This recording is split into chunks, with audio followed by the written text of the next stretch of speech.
Wait lang. Isa.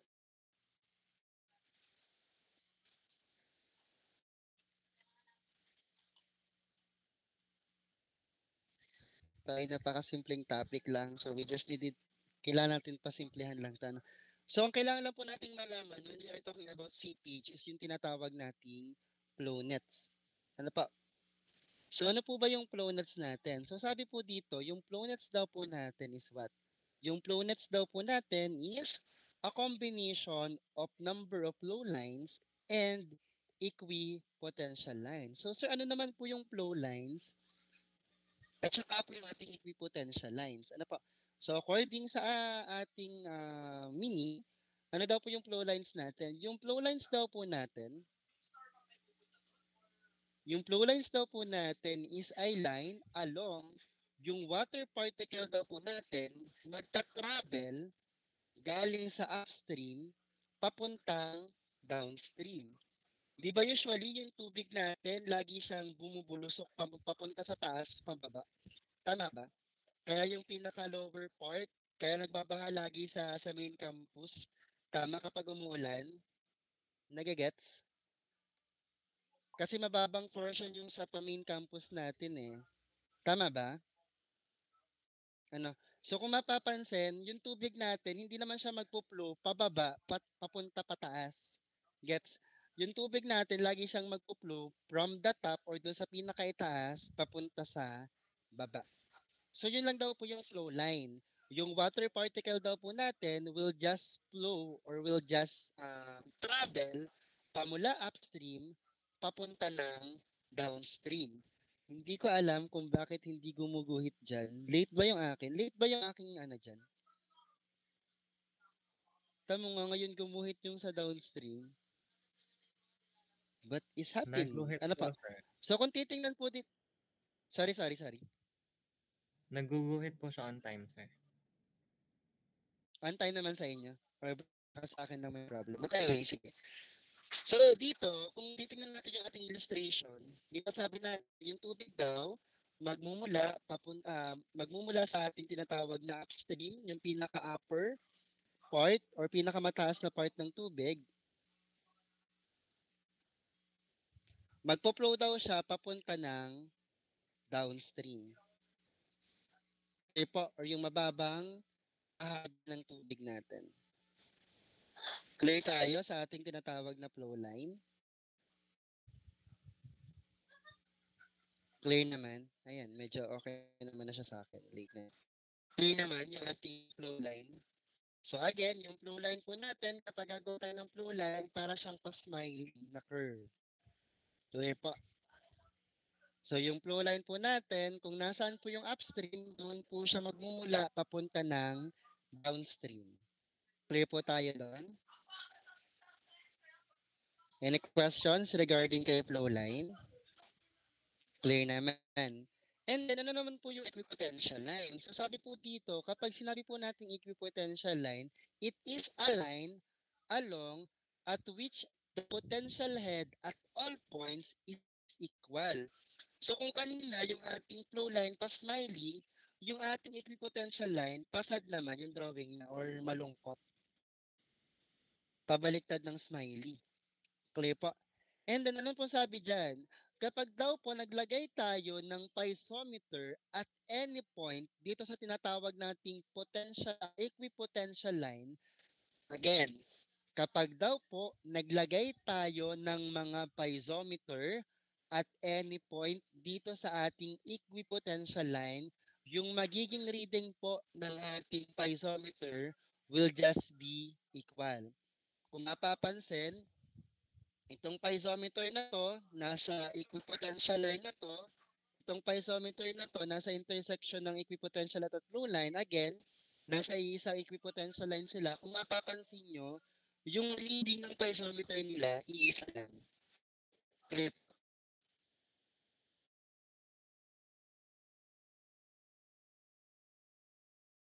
Ito yung ibig sabihin ng equipotential line. So, any point, kahit saang point yung magbigay ng piezometer sa ating tinatawag na equipotential line, yung magiging reading po ng piezometer po na yon will just be equal. Yun po yung tinatawag nating equipotential line. Clear pa? Clear, clear, clear? Questions? Naintindihan pa? Ano pa?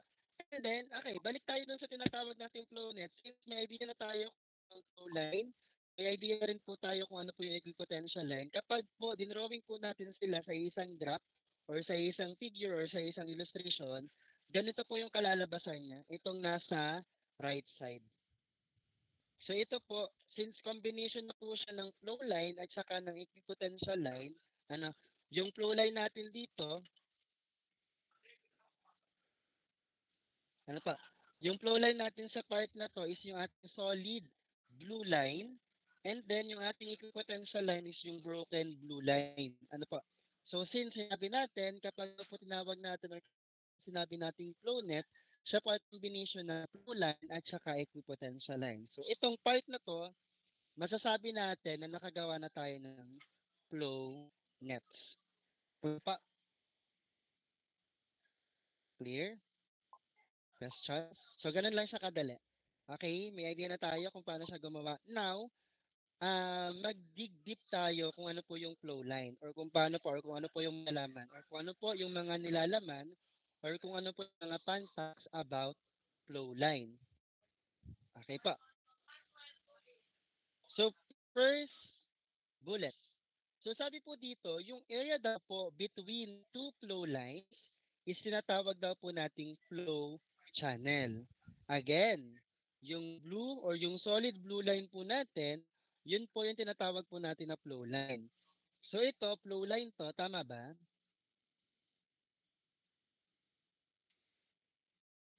As well as this one. Clear po? Yung mga solid blue line. And then sabi first bullet, yung area daw po between two flow line is what we call flow channel. So meaning to say, yung area na to, itong shaded ko ng green, ito daw po yung tinatawag po natin na flow channel. Nagets po? Nagets yung flow channel natin? Okay. Ano, so yun lang naman. Basta yung area between two flow lines, flow channel po ang tawag ko. Or flow. Or kung saan magpo-flow yung tubig natin. Aside from that, second bullet, yung discharge in a flow channel is constant. So constant daw po. So kung itong shaded part na green natin is tinatawag nating flow channel, kung sakaling may pumasok daw po ditong discharge, for example Q, yung lalabas po sa kanya also discharge Q. So meaning to say, at any point of our flow channel, kung ano man po yung pumasok na discharge doon, yun din po yung lalabas na discharge. Clear? Kung ang pumasok na discharge is 10, ang lalabas na discharge also 10.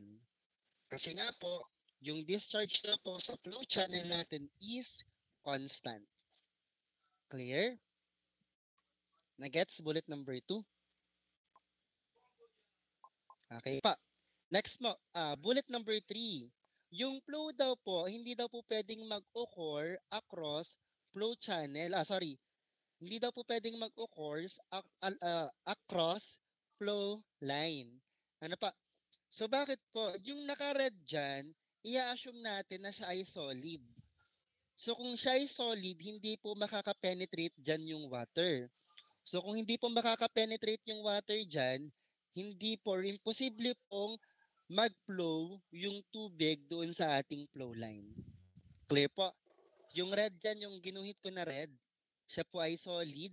So kung siya ay solid, yung water natin hindi makaka-penetrate. So kung hindi po makaka-penetrate yung water natin dyan sa kulay red natin, dito sa ating illustration, therefore, yung flow ng tubig hindi po mag-u-occur doon. Clear pa?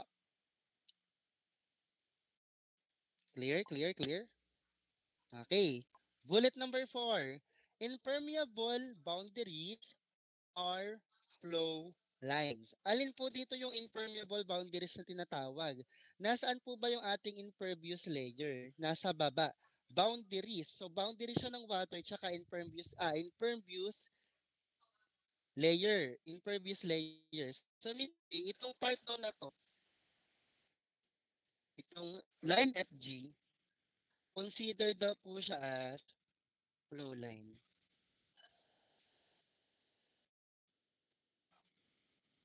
Clear pa? Yung line FG daw po natin is also a flow line. Clear? Clear? Tapos yung number 5, kahit i-disregard nyo na, kasi yung the velocity of flow is directed normal to the equipotential line, yung velocity head naman natin dito, i-disregard na natin. So, disregard na natin yan. Yung bullet number 5 natin. But anyway, naintindihan yung flow lines natin. Sinong hindi nakasunod? Okay. Naintindihan. Questions. Kung naintindihan yung diniscuss ko, patype nga ilan yung flow channel natin. Again, kung naintindihan, ilan yung flow channel natin. Patype na lang. Sir, bakit naman? 3, 3, 3, 3, puro 3. So, hindi nyo na-guess. Hoy! Apat kasi yun.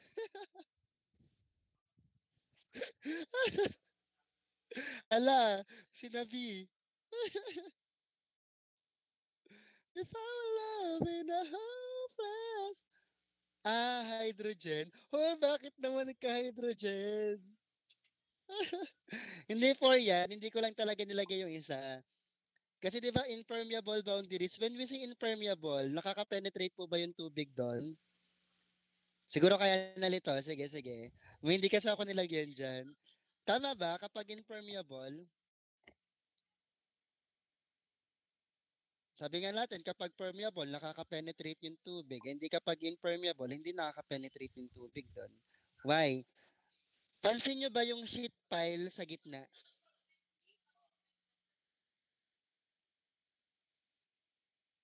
Pansin yung sheet pile sa gitna? Okay, pansin. Sa tingin nyo ba, sa sheet pile na yan, itong line na to, yung surrounded ng sheet pile na to, sa tingin nyo sa part na yan, makaka-penetrate yung tubig? Hindi. So kung hindi makaka-penetrate yung tubig, we can consider that as flow line. Tama? Okay, kung flow line yan, now, bilangin kung ilan yung ating flow channel ngayon.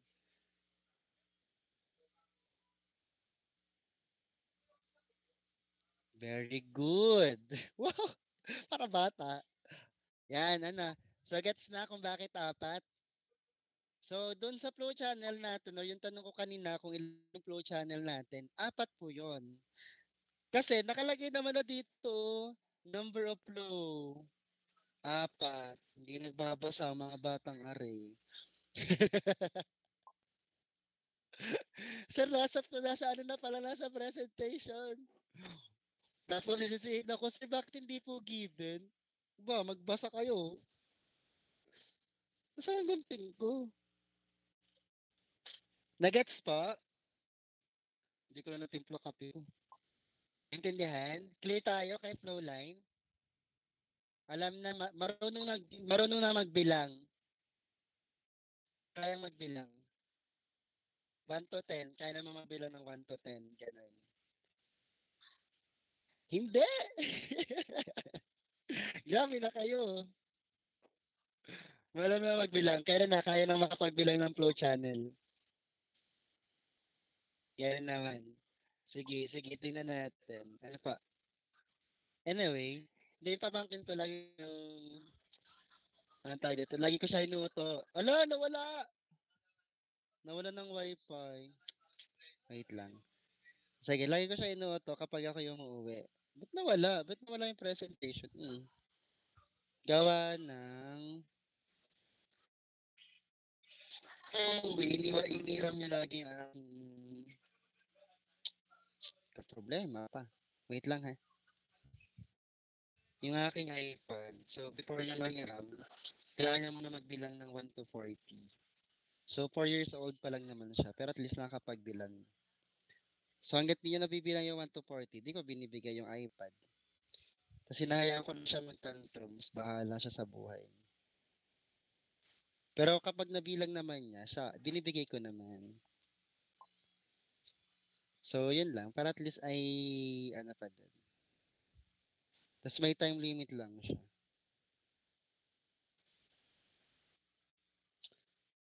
Wait lang, nagka-problema na naman. Patapos naman na tayo. After nyan, equipotential line. Gets naman yung mga meron sa flow line natin. No? Equipotential line yung next. So, madali na yung equipotential line. Tapos, derivation ng formula and then sample problem.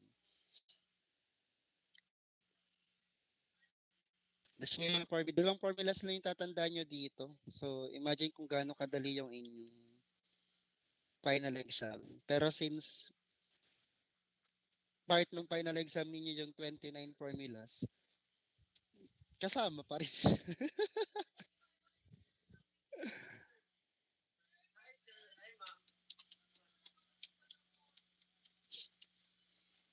Ang init talaga.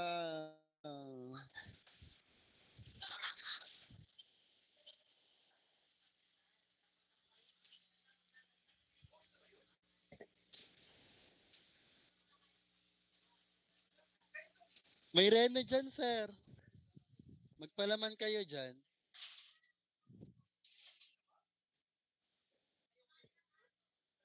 Hoy, grabe naman.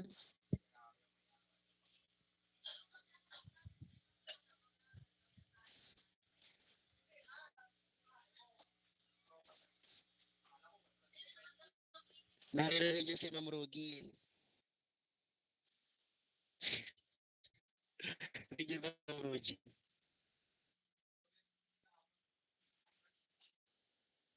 Hindi. So far. Pagka rin, nagtagal na naman. May isang oras pa. Kailangan matapos to. Ha? 080409. Section 30, Section 12, discussion naman ng sample problem. Tapos insight to stresses halos lahat. Tapos more circle. Tapos na, malapit na.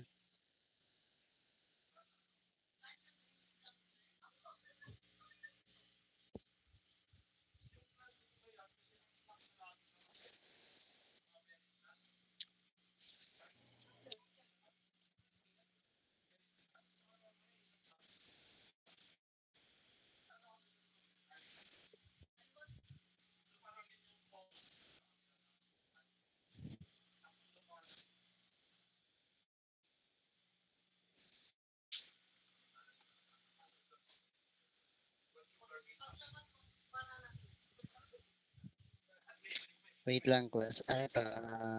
Patalastas. This is brought to you by kakainis na. Nasa tayo, Flownets. Equipotentialan. Ano lang to guys, 15 slides lang. Nasa third slides na tayo. Ang discussion is hanggang 6 slides. O, di ba?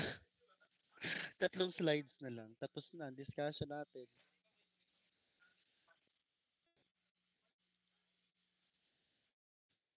Very good.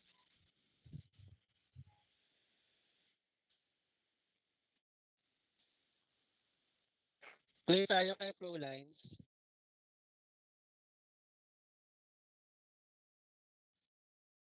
Any questions kay Flow Lines? Clear? Clear na. So, proceed tayo kay equipotential lines. Ano po yung meron kay equipotential line? Sabi po dyan, ano po, since the line indicates December 9 to 16 po, tentative. Tama nga. December 9 to 6 din naman final exam, guys. Kaya na yun. Good morning po. Malapit na po ang ating final examination. December 9 to 16 po. Tentative pa po ito since depende pa po sa if kakasya po tayo sa date na ito. Kaya mag-ask po ako sa lahat po if sino ang hindi sasabay na exam. Huwag na kaya tayo mag-final exam. Gusto niya yun? Charot lang. Hindi pwede. May mga magja-geotech major ba dito? Taas nga ang kamay ng magja-geotech major. Wala. Wala, wala. Si Simon lang. Sige, di ko kayo ipapasa talaga kung wala. Para kayo. Hindi, joke lang. Wala. Sige, magja-geotech major. Sure pass na kayo, ha? Taas ang lahat ng kamay. Hindi, joke lang, joke lang. Hindi, wala kayo atang seminar about dun sa ano. Nagkaroon ba kayo ng seminar about dun sa pag-major nyo next sem? Wala, no? Di kayo pinatan. Meron, Mr. Puligas. Wala. Meron po, pero ang tanda ko po dun ay Strack, Hydro. Hindi ko tanda yung sa Geotech. Meron ba? Hindi ko po tanda yung speaker sa Geotech eh. Siguro hindi siya pogi. Yung ibang babae na speaker. Hindi ko po tanda. Tandaan ko lang yung So, Strack. pero babae yun eh. Meron yung Yung sa Geotech, meron po pala. Kailan ba? Pinapanood po Kahapon or pala na nakaraang namimigay taon? nung ano. May namimigay ng mga flyers, tsaka free notebooks, gano'n. Yung Jaya Innovative ay, kailan ba kayo attend? Kahapon ba? Sa on-course po dati sa amin. Kaya nga, I mean yung mga third year ngayon, kasi kayo, talagang naka-attend kayo doon sa on-course na yun. Yung mga third year, last year kayo umattend. Geo Innovative din. Yung ngayong taon, Geo Innovative din kasi hindi dumating. Magaling pa ako nag-speaker doon para lahat ay mag-geotech ang mga yun. Anyway, lahat, mahihila ko lahat papuntang geotech. Anyway, sige. Bahala kayo. Decision nyo pa rin naman yan. Kayo naman yung mag-aaral. Tsaka pagdating naman ng board exam, lahat naman naaralin nyo pa rin. Kasi ang alam ko sa board exam, walang specific na major. Like for example, isi-separate, sino po dito yung mga GTech major? Ganito yung exam ninyo. Sino po dito yung struck major? Ganito yung exam. Sino yung CEM? Ganito. Kumbaga, pagdating ng board exam, ganun pa rin, labog-labog pa din yung inyong gagawin. So, it's all up to you na lang din. Kayo nang bahala. So, kung sino naman yung mga makikita ko next sem, naman yung makikita niya no, hanggang makatapos kayo pag mamukha ko yung makikita ninyo. So, manawa kayo sa akin. Clear pa? Okay. Questions kay Flowline, wala naman. Clear. All clear ba? So now we're going to discuss equipotential line. So sabi dito, since this line indicate points of equal total head, nagre-represent daw po siya ng contour of equal energy.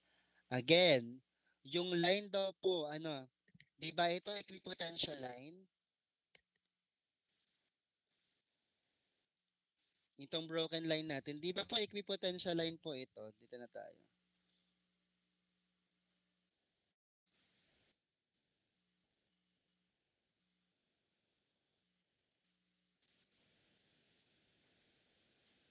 Hirap mag-drawing, nakakainis na.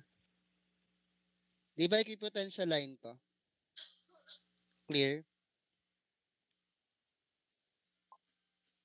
Ano pa? Equipotential line daw po yan. So sabi niyan, since this line indicate points of equal total head, kumbaga kapag sinamation natin yung mga value na meron doon sa ating equipotential line, ang makukuha daw po natin doon is total head. So yung total head natin is H1 minus H2. Kumbaga kung anong value po nito is magiging same lang kapag sinamation natin yung value ng ating equipotential line. Clear pa? Doon sa mga point of intersection later. Naintindihan? For example, yung value po ng ating head. For example lang to ha. For example po, yung value po nating total head is 12. So kapag ito po, itong mga point na to, yung mga points po dito sa ating equipotential line, kapag pinag-add natin yan, ang magiging sagot din po dyan is also 12. And hindi lang po basta 12. Yung mga value na meron dyan sa ating equipotential line, equal energy. So, kung ano po yung value dun sa isa, yun po yung value sa lahat. Ano pa? So, later, ano naman siya. So, again ha, for example, meron tayong 12 na total head. So, balikan natin yan mamaya. So, sabi dito, yung equipotential line daw cannot intersect another equipotential line. So, meaning to say po, ang may karapatan lang pong mag-intersect is isang flow line at saka po isang equipotential line. Again, ang pwede lang pong mag-intersect kay flow nets is flow line at saka po equipotential line. Clear pa? Clear tayo doon? Okay po. Next po. Sabi dyan, the ground table is an equipotential line. Nasaan po yung ground table natin? Itong part daw po na to is also equipotential line. Clear po? Yung ground table daw po natin is an equipotential line. Clear tayo? Clear, clear? Okay po. Last. The difference in total head between two equipotential line is what we called equipotential drop. Naintindihan? Yung difference daw po between 2 points or between the total head of two equipotential line is what we call equipotential drop. Di ba po sabi natin, kapag flow net, intersection siya ng flow line at equipotential line, tama. Nagets yun? Yung flow net natin, okay. Di ba sabi natin, itong part na to, considered siya as equipotential line. Tama. And then, di ba yung mga solid blue line natin is what we call flow net. So, kung flow net yon, we can say na ito, intersection nila. Tama ba? Tama. Nakakasunod. Ito, intersection also ng flow line at saka equipotential line. Nakasunod pa. Same with this one. Same also with this one, with this, and with this. Nasundan po yung mga black na point dyan. Yung mga intersection natin. Yung difference daw po ng bawat intersection na yan daw po yung tinatawag natin na equipotential drop. Therefore, from this point going to this point, isa po itong drop. Nakasunod? And then from this point going to this point, drop ulit siya. From this point going to this point, drop. Ito also drop. This one, this one. Okay. Yan po yung tinatawag po nating equipotential drop. Okay, class. Since alam na natin na sila equipotential drop, ilan po yung equipotential drop natin? Yan, nag-chat na si Ayan.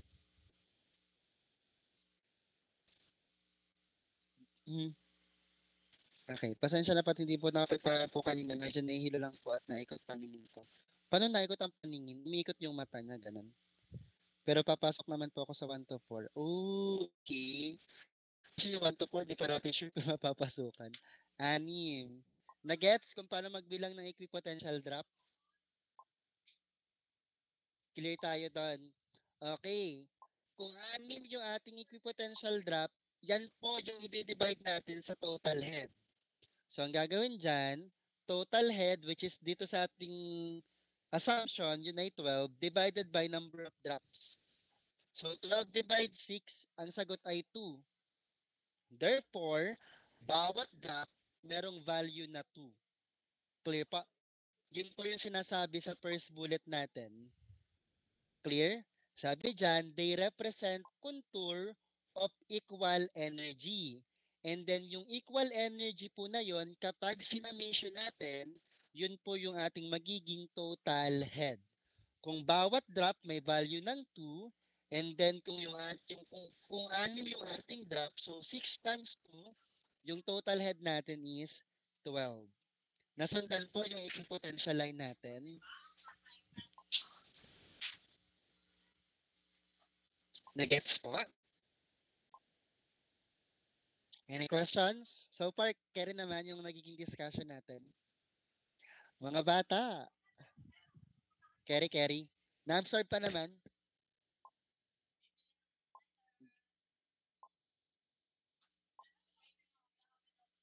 Kala ko eh. Kaya nga.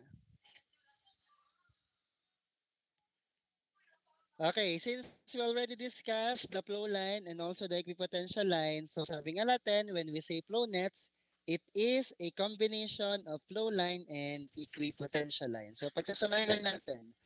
So sabi dito sa first bullet, itong upstream,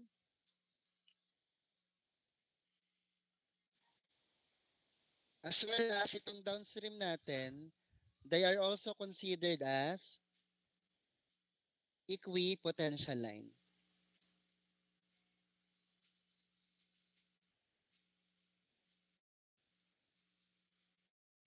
Clear pa? Yung upstream tsaka downstream natin is also a equipotential line. Clear pa? Clear. All clear?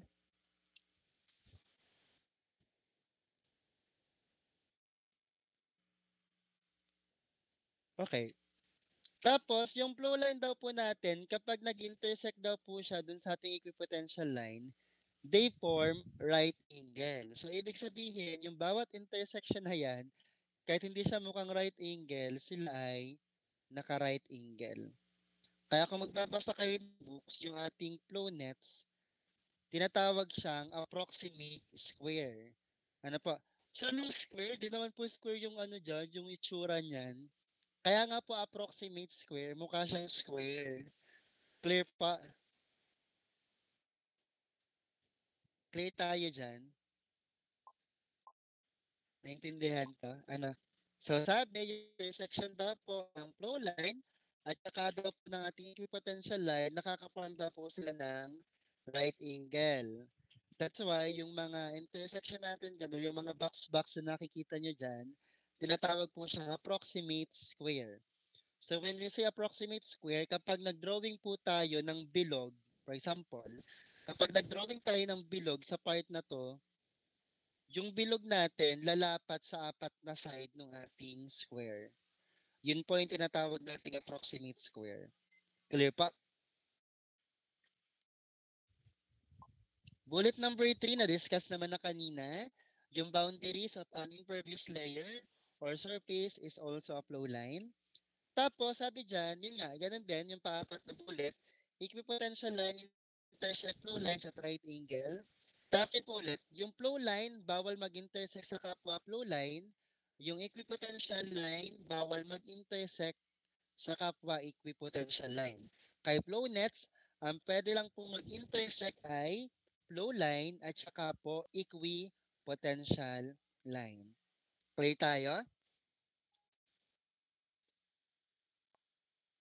Okay. So kung clear, derivation na po yan ng formula natin. So kanina, nabanggit yung mga concept.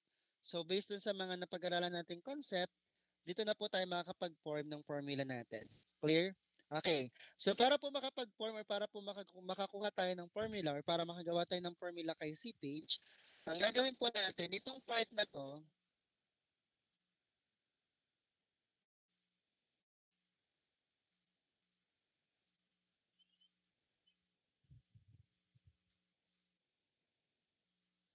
enlarge natin yan.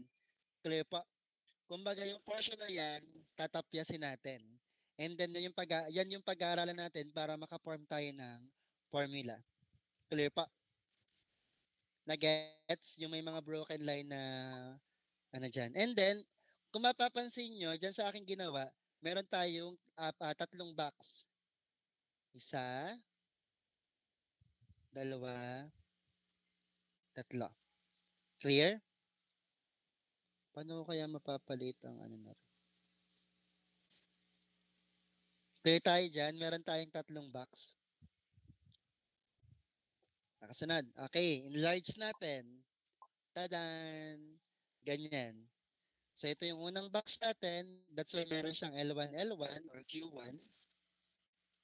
Ito yung ating pangalawang box. So, denoted siya with 2. Ito yung ating pangatlong box.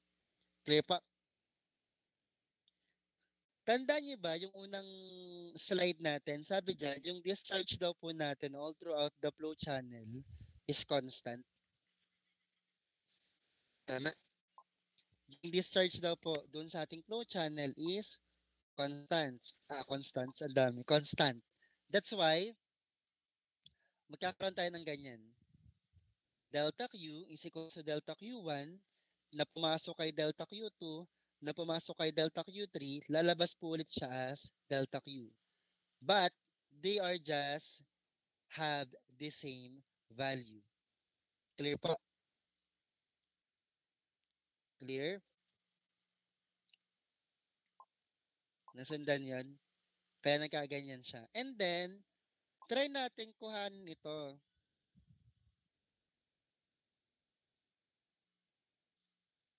Yan. Pero may mga ano dyan, may mga derivation mamaya. Pero sulat ko lang din. So sabi dyan, delta Q1 equal saan? Tandaan niyo po ba yung Darcy's law natin? Yung pinag-aralan natin sa permeability. Tandaan niyo ba yung ating formula ng discharge is K, I, A, or yung Kia natin? Tama ba? Discharge, yung Kia. Tanda. Okay pa. Next. So kung tanda yan, so delta Q1, we can say that delta Q1, what's that? Nag-alarm na. May naglalaro ata dito.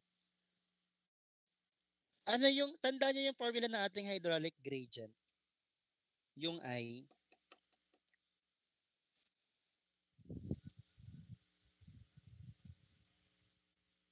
Tanda. Di ba yung hydraulic gradient natin is just simply head loss over L or delta H over L. Tama ba? H over L. Ano pa? Multiplied by the area. Okay. Since we are talking about box number 1, puntahan natin si box number 1. And then, kapag nakapag-derive tayo ng formula kay box number 1, yun na rin po yung madiderive natin kay box number 2 at saka box number 3. Naintindihan? Kasi equal lang naman sila, di ba? Tama pa. Okay. So sabi dyan, delta Q1 is equals to K. Yung K natin constant din. Dito po sa box number 1, ano po yung magiging delta H natin or yung head loss natin? Yung magiging head loss natin dyan is just simply H1 minus H2. Yung pagitan ng dalawa. Tama ba?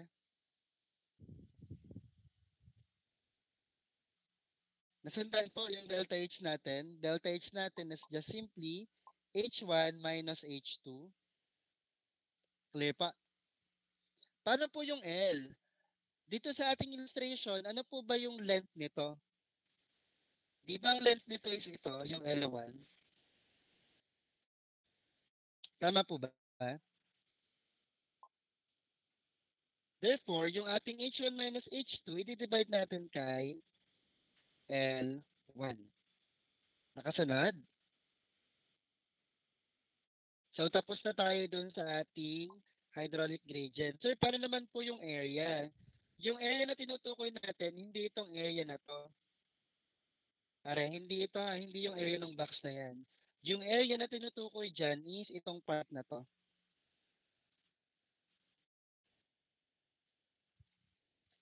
Ito, di ba naka 2 dito? I-3D natin yan. So, meaning to say, mag-extend tayo dito ng pa 3D.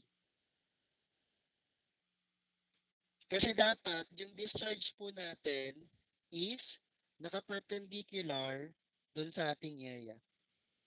Clear pa? Yung discharge natin, dapat naka-perpendicular dun sa area natin. Nasundan? Diyan po yung area na kukuhanin natin.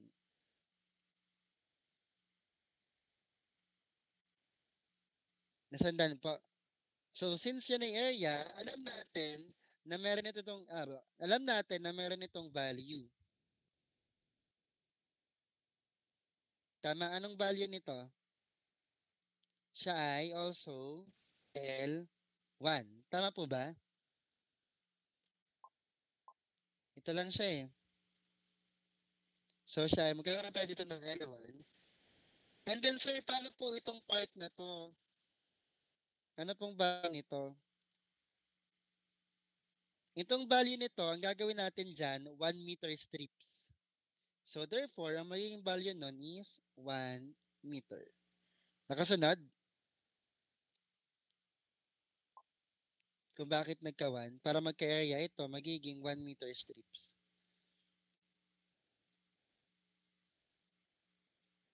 Okay pa. Kaya nagkaganyan yung area natin. Kompleto na, di ba? And then, di ba, maniniwala naman kayo na kapag yung L1, minultiply natin kay 1 meter, siya ay simply magiging L1 lang. Tama ba? Any number multiplied by 1, same number lang.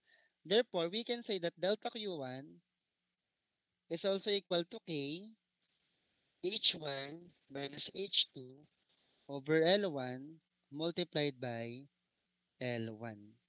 Baka kayo magtaka kung bakit nawala yung 1 meter. Lagi po siya may 1 meter doon. Clear pa? Clear tayo, clear? And then, kung L1, L1 yan, pwede natin ito i-cancel out. Ito cancel. Therefore, delta Q1 is equals to K multiplied by H1 minus H2. Clear pa? Nasundan. Therefore, we can say that delta Q2 is equals to K multiplied by H2 minus H3. And then delta Q3 is equals to K multiplied by H3 minus H4. Pero yung H1 minus H3, H3 minus H4, H1 minus H2, they are just the same value. Tama ba? Kasi mga equipotential drop yan eh. Yung value nila equal lang. Tama? Tama po ba? Nagets to? Pa-screenshot na lang kasi buburahin ko yan eh. Pinakita ko lang siya para at least mamaya pag may mga nag-appear dito mga formulas, alam ko kung saan ang galing. May questions po regarding po dito sa mga formulas na to. Questions. Clear naman? Clear?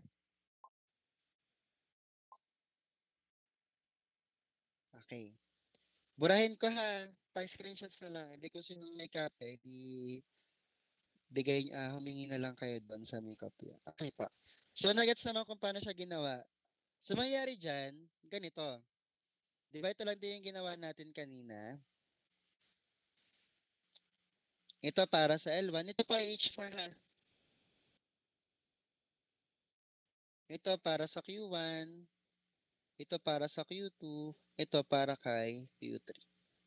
Nagets po? Nasundan yan? Tapos, cancel out lang tong L1, L1, L2, L2, L3, L3. And then, ang next pong mangyayari dyan, ganito. Sir, bakit po nagkaganyan? Pansin nyo ba yung K natin constant? So, pwede muna natin siyang i-disregard. Tama ba? And alam natin na yung H1 minus H2, H2 minus H3, H3 minus H4, sila po ay equipotential drop. Tama po. Tama. And then diba, kanina sinold natin kung paano kuhanin yung equipotential drop. Yung equipotential drop natin is just simply the total head divided by kung ilan yung drop natin. Balikan natin to. Ito,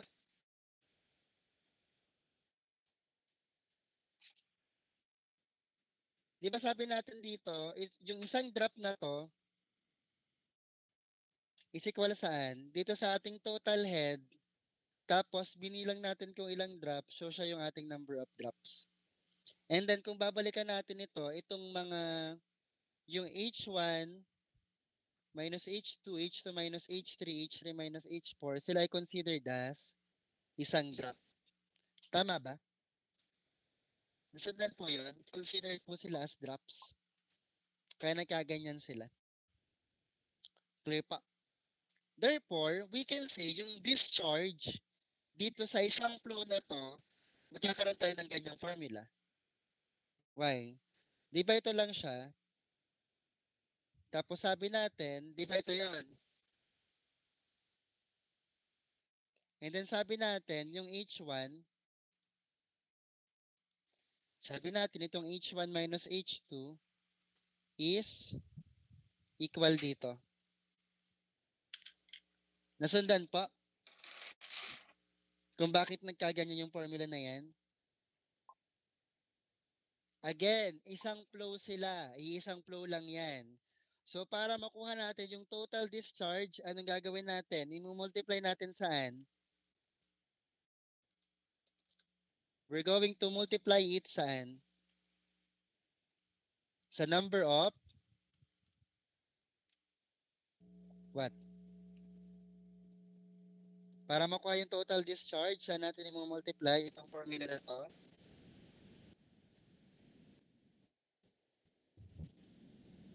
Hello. Isang discharge lang yan. Di ba kinuha lang natin tong part na to, itong portion na to?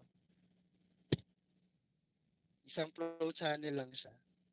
So, para makuha natin yung total discharge, yung nakuha nating formula na to,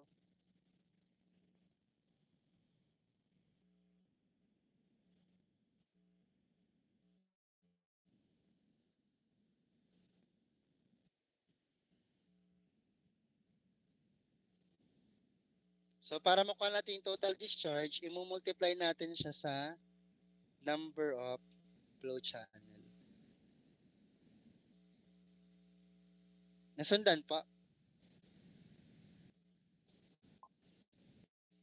Again, yung nakuha natin ng formula, isang flow channel lang siya. Natin yung total discharge, we're going to multiply it kung ilang flow channel yung meron sa flow nets natin. Clear pa? Any questions? Clear? Clear? Okay pa. Before we proceed, tanda po yung formula ng total head. Di ba yung total head natin is velocity head plus pressure head plus elevation head. Tama ba?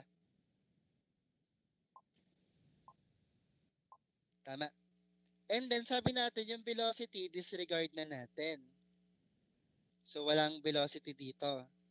So yung magiging total head natin will just simply pressure head plus elevation head. Clear po?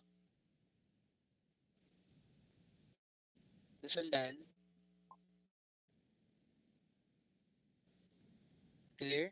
Tapos, ang magiging ganito dyan, total head, this is, yung ating pressure head is pressure divided by unit weight ng water plus yung ating elevation head from datum.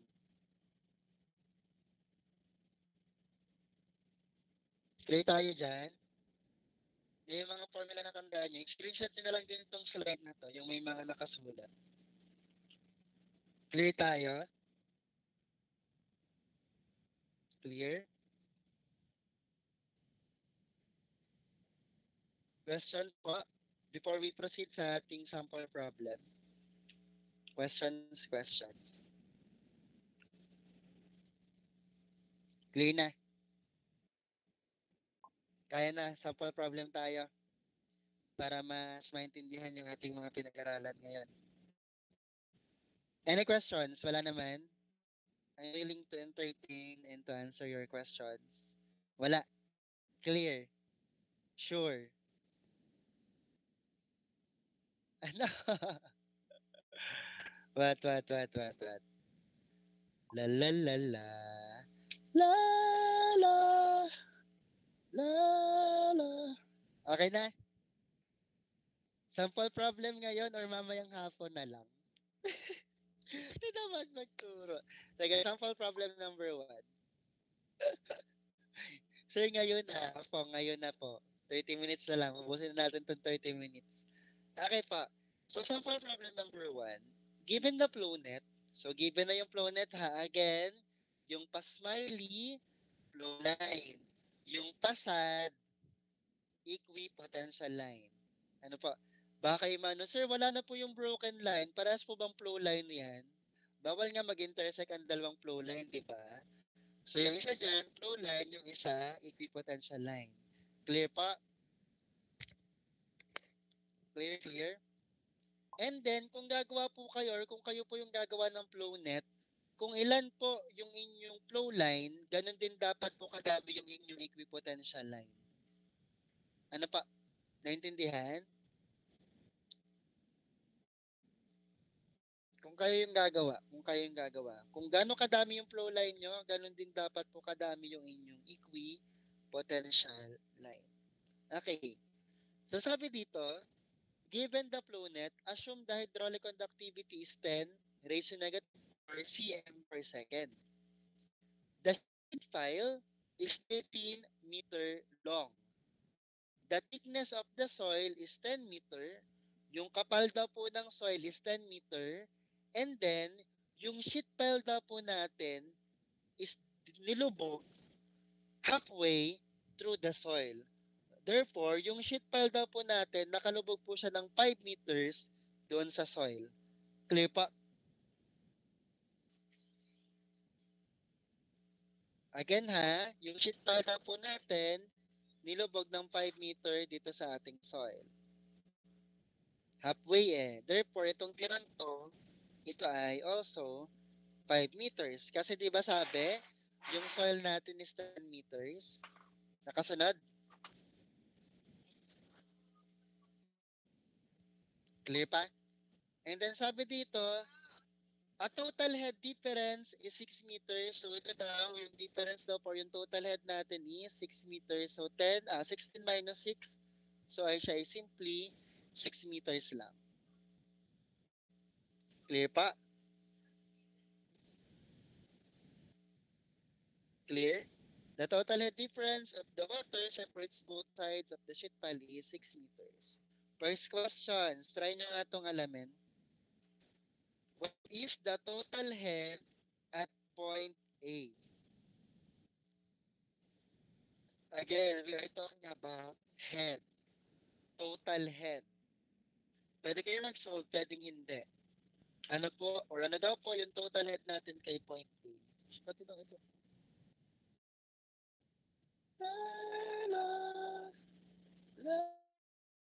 Sige, sige. Tap your.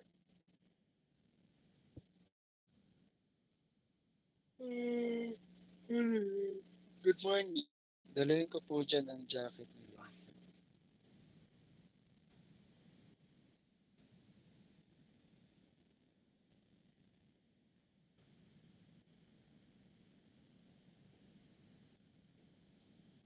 Ano po sagot?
Naging holiday nga yan.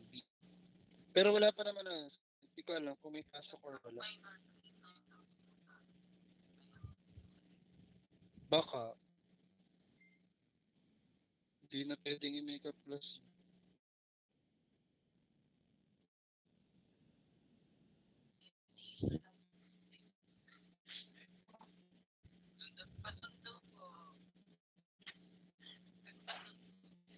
Oh, yan ang sagot, mga bata.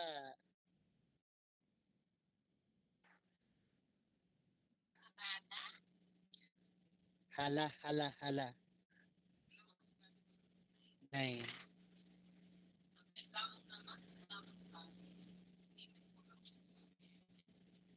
Mga anak, mga anak, alam mo naman talaga matutirus. Ano na?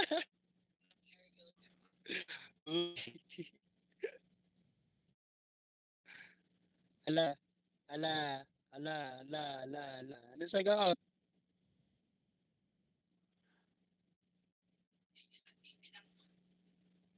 Anong 6 meters, Puliga? Anong 16 meters? Bakit 6 meters? Hoy, nasa ng datum? Gano'ng kalalim? Gano'ng kalayo yung point A sa datum? Punta dun sa pressure.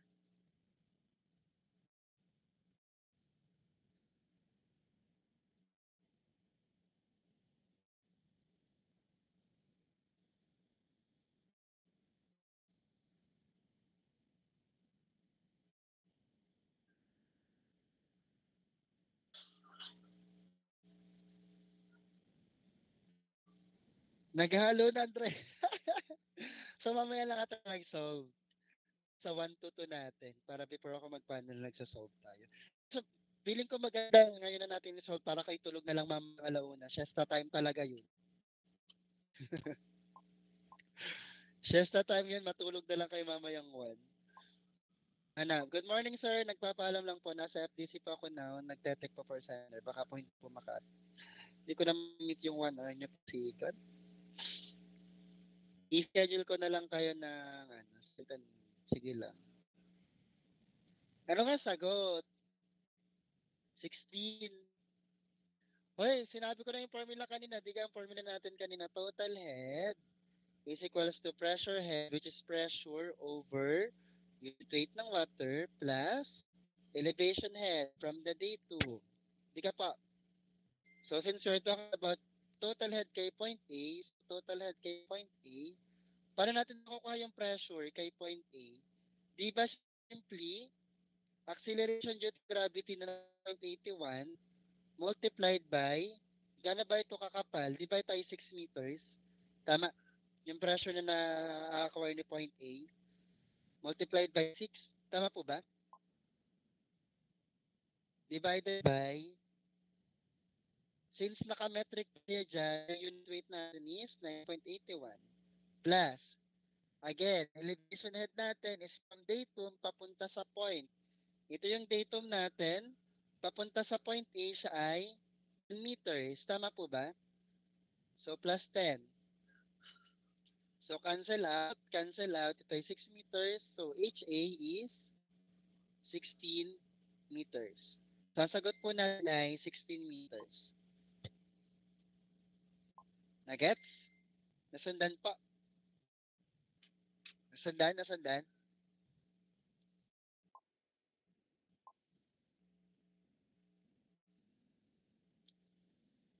Ay, hindi pala. Ari pala unit weight ng water din. Anong acceleration due to gravity?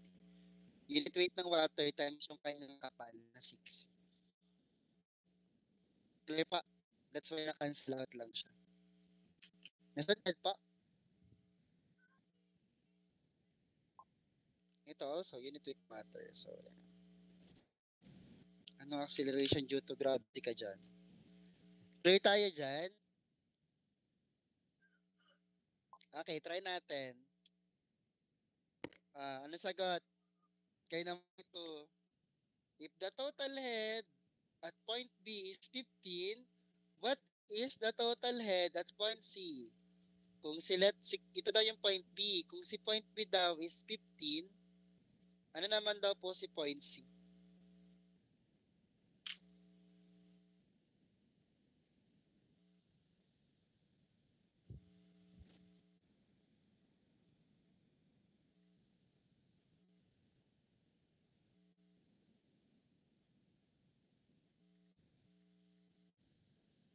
Ano sagot natin? Thank goodness.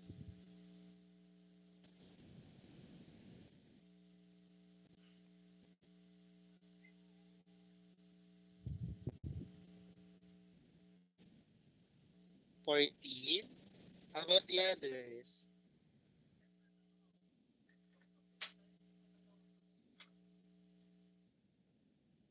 Pending pa rin yung kay Nahiso na nakalagay. Ano ba? Kailan ba niya ano to?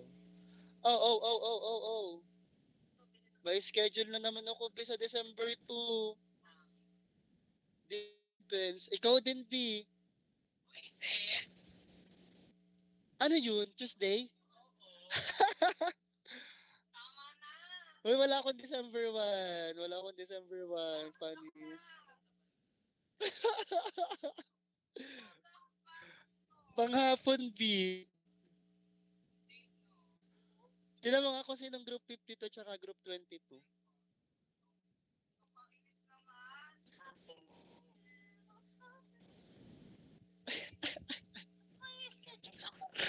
I don't know. Baka 22. Nasagot. 14, 15, 14. Ang sagot po ay 15. Bakit po 15? Ano po ba sabi natin kapag nasa equipotential lines na pareho? Ang value nila ay equal. Tama ba? Hindi nakikinig yung iba. Tama? Or kahit hindi ganun yung concept, okay lang naman. Kahit ibahin natin yung concept, kahit mag-solve tayo dyan.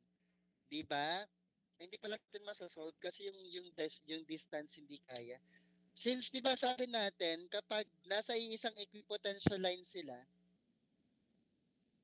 yung value nila is equal energy or the same. So, kung 15 si point B, therefore, yung point C natin or yung total head natin kay point C, 15 din. Clear pa? Clear?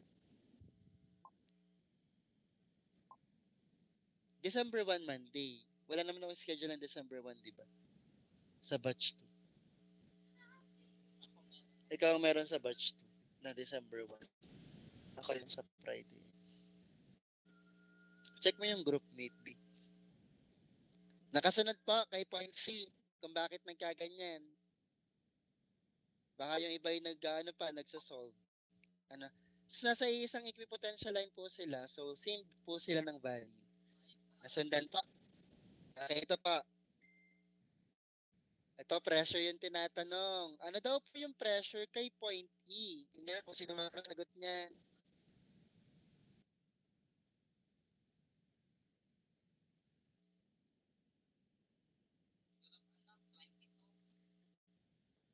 Ako 22.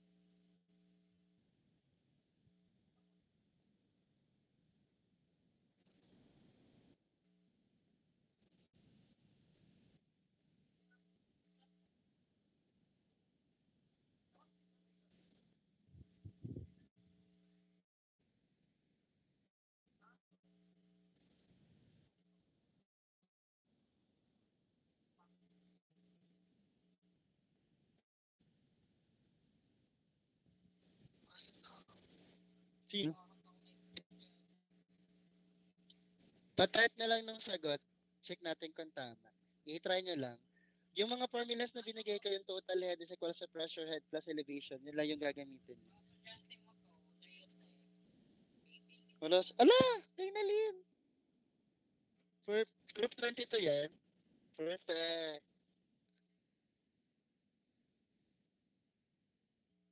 Nandito na naman ako sa Tuesday.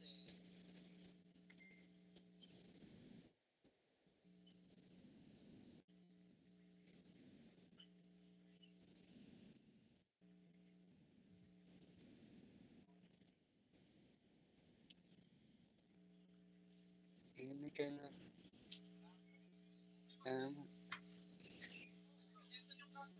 Wala. Seminar yan. Seminar po about bomb threat. Yan po yung kahapon. Seminar yan po eh. Hindi pala siya, ano, tama ba yung term ko na seminar?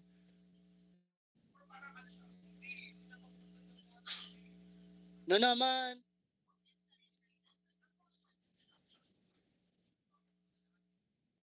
Seminar nga ang alam ko. Yun yung kahapon kay Sir Oliver, di ba? Yung sabi ni Sir Oliver, may bomb threat. Tapos sabi, may seminar ng bomb threat. Blah, blah, blah, blah, blah. Aware siguro kung ano yung mga gagawin.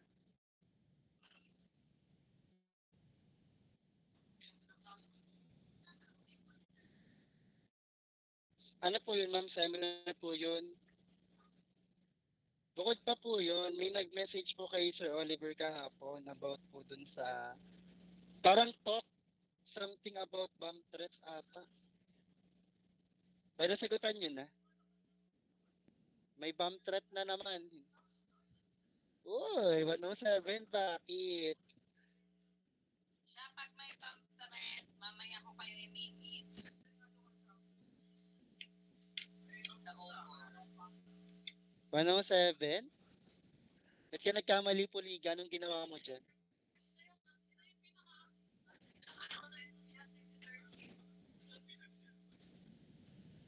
Mali ang 107.91.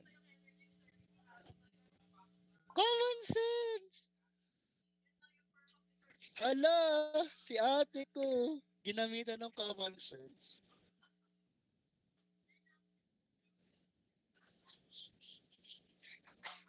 Yes.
Ayun, tumama na si Christian Bertuccio. Ala, layo lang sa'yo, Christian ko to. Anong pinagagawa mo dyan? Si Christian ang tumama.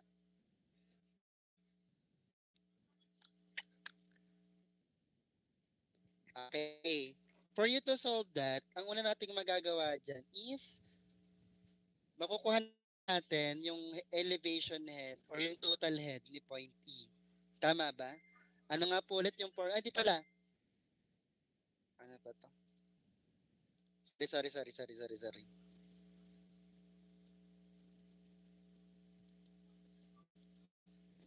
Wait.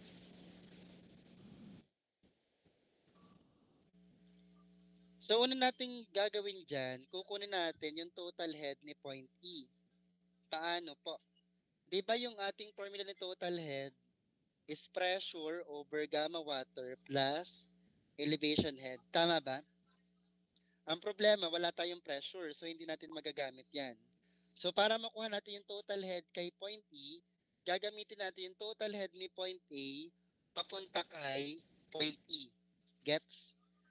Again, itong buong part na to, total head yan ni point A kasi nasa isa siyang equipotential line. Clear pa? Yung part sa taas na yan, yung value dyan is same value kay point A. Clear? So kung magmumula ako sa part na to, kung pupunta ko dito, pababa kay point E, yun yung gagawin natin. Meaning to say, magma-minus tayo dyan. So, para makuha natin yung HE natin, so HE is equals to value ni HA minus yung bawat drops natin. Di ba meron tayong formula dyan na total head divided by number of drops? Tama? Tapos, bilangin nyo, pang ilang drops yung point E natin? Siya ay pang ilan?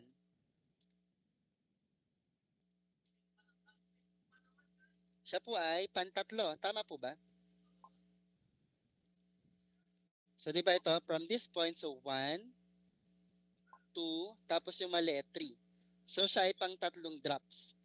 So, yung HA natin is 16 minus total head natin, nabanggit naman siya ay 6. Minus 6 over ilan yung drops natin? Di ba yung number of drops natin is 1, 2, 3, 4, 5, 6. So we have 6 drops multiplied by 3. So ito cancel lang. Therefore, HA natin is 13 meters. Nasundan po yan?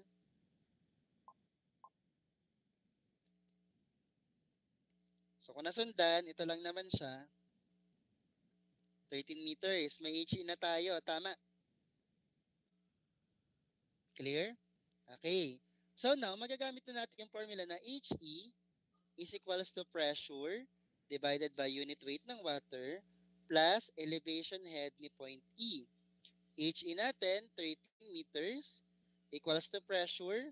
Since naka-metric yan, unit weight ng water natin is 9.81 plus elevation head from datum papuntang point E siya ay 5 meters. Tama ba?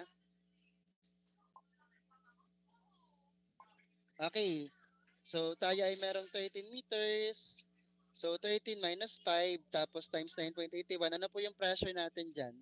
Ang makukuha natin pressure dyan is 78.48 kilo Pascal. Tama? Kapag in-equate yan, nasundan po yung solution natin for number 3. Ibibigay ko naman po itong PowerPoint pero in-explain ko lang kung paano siya napagkukuha. Nasundan, so ganito lang siya. Yan. HE natin, 13 meters. Yung hinanap nating pressure. Unit weight ng mga water natin, constant. It's either 62.4 or 9.81. Nakadepende po sa unit. Plus 5 meters. Ano pa? So, tapos equate lang, makukuha natin yung pressure natin na 78.48 or 78.5 kilopascal. Nakasunod pa? Clear? Okay, next. Ano daw po ang total head kay point D? Ito po yung point D natin. So, ganun lang po ulit. So, from point A, papupuntahin natin siya kay point D. So, kung meron tayong value ni point A na 16 meters, imaminus lang natin kung pang ilang drop si point D. Kung ganon, ano po yung total head ni point D? Pang ilang drops po si point D?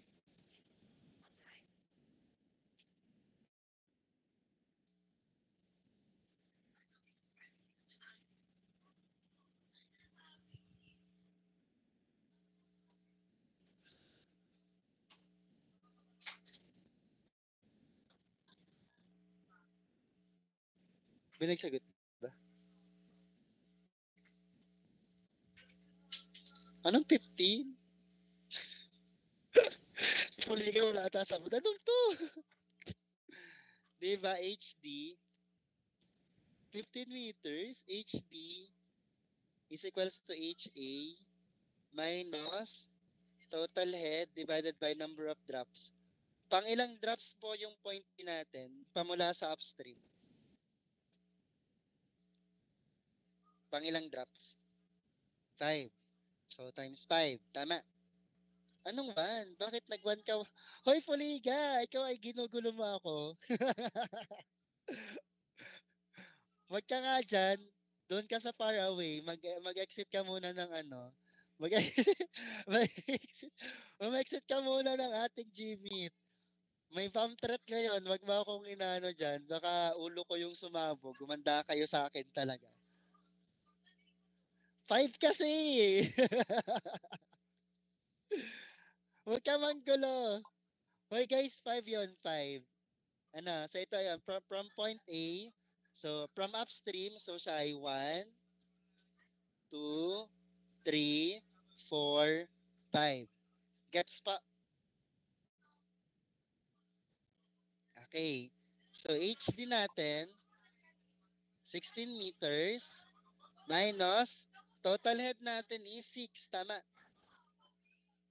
Divided by total number of drops, also 6, multiplied by 5. So ito cancel out, cancel out. So 16 meters minus 5. So yung total head natin kay point D is 11 meters. Clear pa?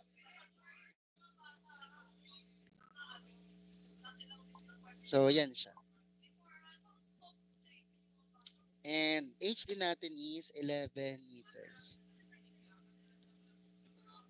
Clear, clear, clear? All clear? Okay, ito, try niyong sagutan pa. Sabi dyan, compute the amount of flow. Total flow po ito, total flow na yung gawin nyo. So, ang gagawin natin, kukunin muna natin yung value ng isang flow, tapos i-multiply natin kung ilang flow siya. So, dito, meron tayong tatlong flow. Ano po? So, ano po yung amount or ano po yung discharge natin? So, compute the discharge or compute the amount of flow under the sheet file for full length in cubic meter per day. So, i-multiply nyo by 13 meters yung inyong makukuhang sagot.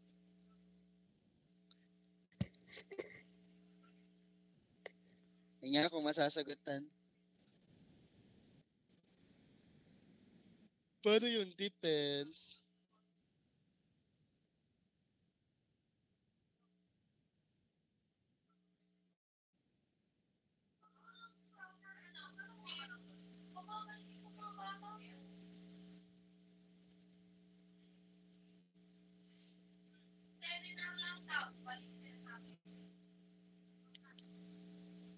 Seminar nga lang. Sino may sabing seminar? Ang alam ko, ma'am, seminar lang yan yung kahapon kay Sir. Pero yun nga, yan po ay napag-usapan po sa panel kahapon na may bomb threat nga daw. So akala naman ng lahat, may scale, may bomb threat na naman. Tapos binasa ng Sir OSD yung laman ng letter. Parang may seminar something about bomb threat today. Di ko lang po alam, ma'am, kung sino po yung mga... Tapos di nga binaba yung memo, parang pinasa lang po dun sa taas.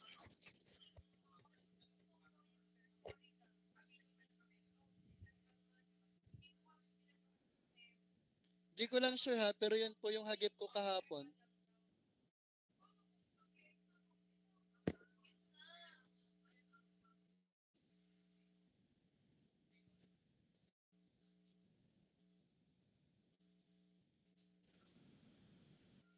Nine na.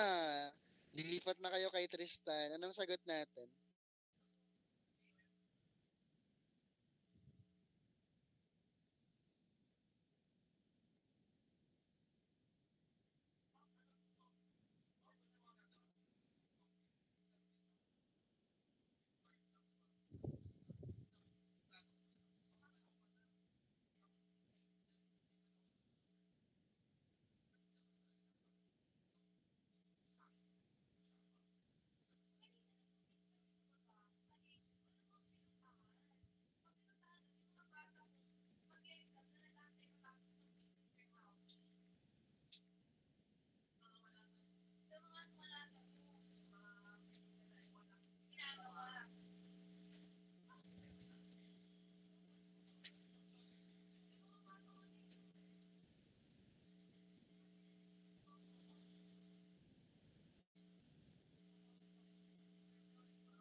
May nakasagot pa. Pierre, where are you?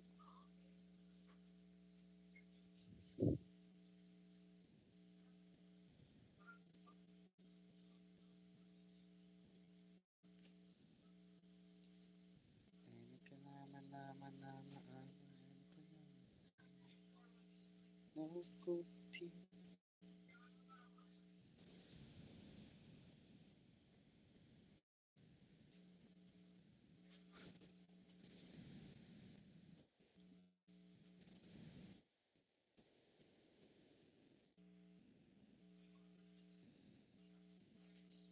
B. Tulog.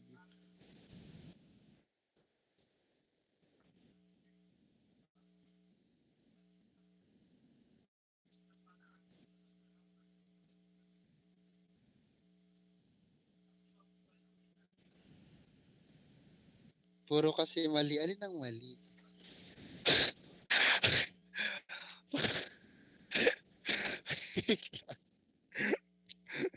Binabartagol ako ni Puliga, ha? Bumabawi siya, bumabawi. Napaka mo talaga.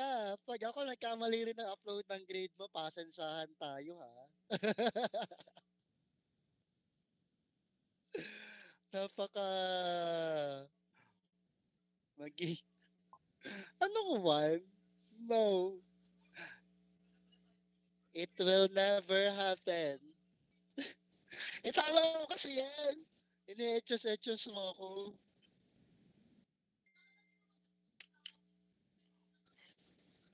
Gising ka pala, bihayo. Wala talaga. Siya talaga. I mean, siya pa rin. Hoy, umayos ka, Puliga. Hindi kita binardagol today, tapos ako yung babawian mo, ha? Kita mo naman kung gaano ako kaseryoso magturo ngayong araw. Nanibago ba kayo? Oras naman to ni Tristan, kaya carry lang. Ano sagot? Tanong mo nga, tama ba? Tapos na kami sa ikon. Tapos na ba daw kayo sa econ? Tama ba? Or kayo yung tatapusin ng econ?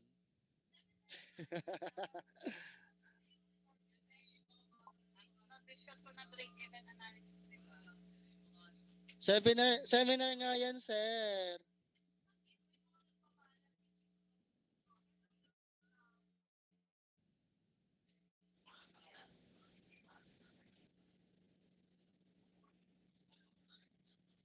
Yan ba talaga yung sagot? Bayan nga. Hindi ko sure. Sige na, solve ko na nga, mga si Puligay na ano. Nagsasolve ba yung iba dyan?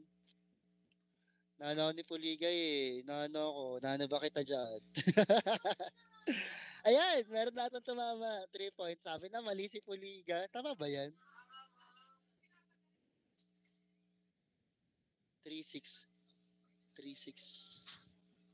3696 ata yan. Pero 37, sige, pwede na siguro. Parang tama yan, ano.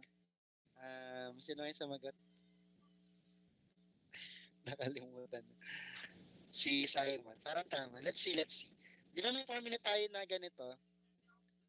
Ang tinatanong ay full length nung file, ha? Full length nung sheet file. Di ba given? Ay, hindi nyo pala. Ang bobo ko. Paano nyo masasagutan? Yung iba dito wala. Di ba yung sheet file natin 13 meters? Tapos yung K natin is 10 raised to negative 4 cm per second. Tama. Nakalimutan ko, wala nga pala dito. Tama. Since we are talking about the full length, so i-consider natin yung 13 meters. So yung i-divide natin sa length, and then, using cross multiplication, itong length na to, lilipat dito sa kabila. That's why magkakaroon tayo ng formula na ganyan. Tama po ba? And then kung mapapansin nyo dito, naka-multiply na yung number of flows.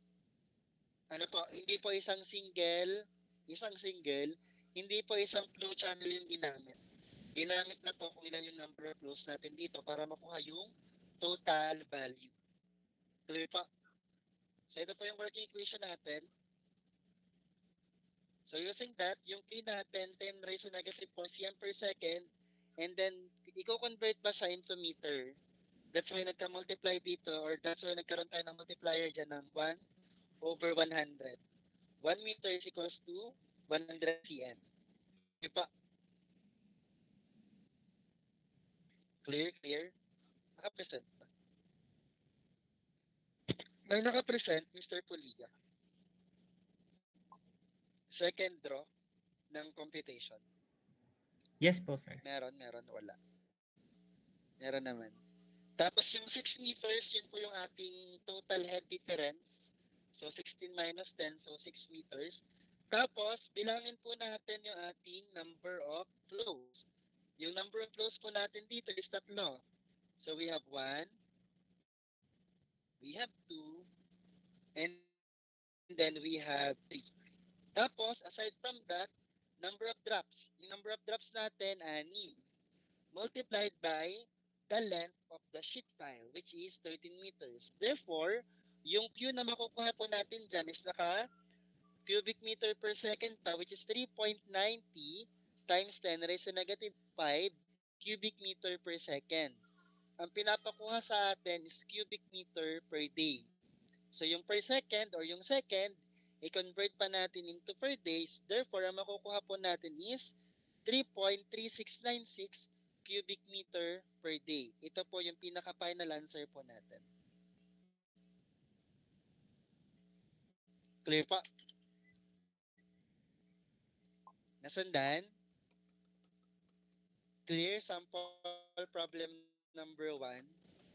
Sample problem number 2 siguro by next time na natin sagutan. It's already time na rin. So baka kayo hanapin na ni Tristan. Kayo naman ang i-grouping na ni Tristan yung mga ano yun? Di pala siya group. Parang by 2. I-pair lang kayo ni Tristan. Ano pa?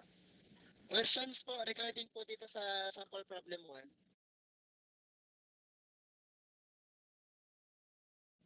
Questions? Clear naman, clear? Oh, clear naman. Sure kayo ha? So yun lang. So that's all po muna for today. Then